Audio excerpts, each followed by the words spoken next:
Covid ಸಂಕಷ್ಟದ ನಂತರ ನಿರುದ್ಯೋಗ ಸಮಸ್ಯೆ ಅಗಾಧವಾಗಿ ಕಾಡುತ್ತಿದ್ದು ಯುವ ಸಮೂಹಕ್ಕೆ ಉದ್ಯೋಗವನ್ನ ನೀಡಿ ಇಲ್ಲವೇ 9,000 ರೂಪಾಯಿ ನಿರುದ್ಯೋಗ ಭತ್ಯೆ ಕೊಡಿ ಎಂದು ಬೇಡಿಕೆಯನ್ನ ಮುಂದಿಟ್ಟುಕೊಂಡು ಯುವ ಕಾಂಗ್ರೆಸ್ ಇಂದು ಬೃಹತ್ ಪ್ರಮಾಣದಲ್ಲಿ ಬೆಳಗಾವಿ ಚಲೋ ಹೋರಾಟವನ್ನ ಹಮ್ಮಿಕೊಂಡಿತ್ತು.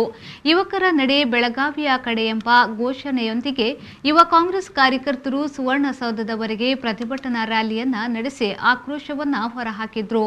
ಹಾಲಿ ಬಿಜೆಪಿ ಸರ್ಕಾರದ ವಿರುದ್ಧ ಕಾಂಗ್ರೆಸ್ ಹೋರಾಟ ತೀವ್ರಗೊಂಡಿದ್ದು ಸುಮಾರು 2 ಗಂಟೆಗಳ ಕಾಲ ಸುವರ್ಣಸೌಧದವರೆಗೆ ನಡೆದ ಹೋರಾಟಕ್ಕೆ ಕೆಪಿಸಿಸಿ ಅಧ್ಯಕ್ಷ ಡಿಕೆ ಶಿವಕುಮಾರ್, ಕೆಪಿಸಿಸಿ ಕಾರ್ಯಾಧ್ಯಕ್ಷ ಸತೀಶ್ ಜಾರಕಿಹೊಳಿ ನೇತೃತ್ವವನ್ನು ವಹಿಸಿದ್ರು. ಕೆಪಿವೈಸಿಸಿ ಅಧ್ಯಕ್ಷ ಎಂಎಸ್ ರಕ್ಷಾರಾಮಯ್ಯ ಸಾರಥ್ಯದಲ್ಲಿ ಯುವ ಪಡೆ ಸರ್ಕಾರದ ವಿರುದ್ಧ ಭಾರೀ ಆಕ್ರೋಶವನ್ನು ವ್ಯಕ್ತಪಡಿಸಿತು. Join MHA or BHA.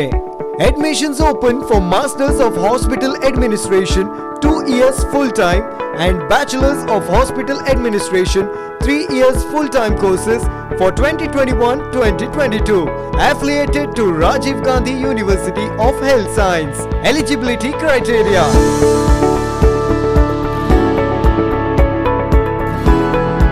AJ Institute of Hospital Management and AJ Hospital and Research Center, Kuntikana, Mangaluru.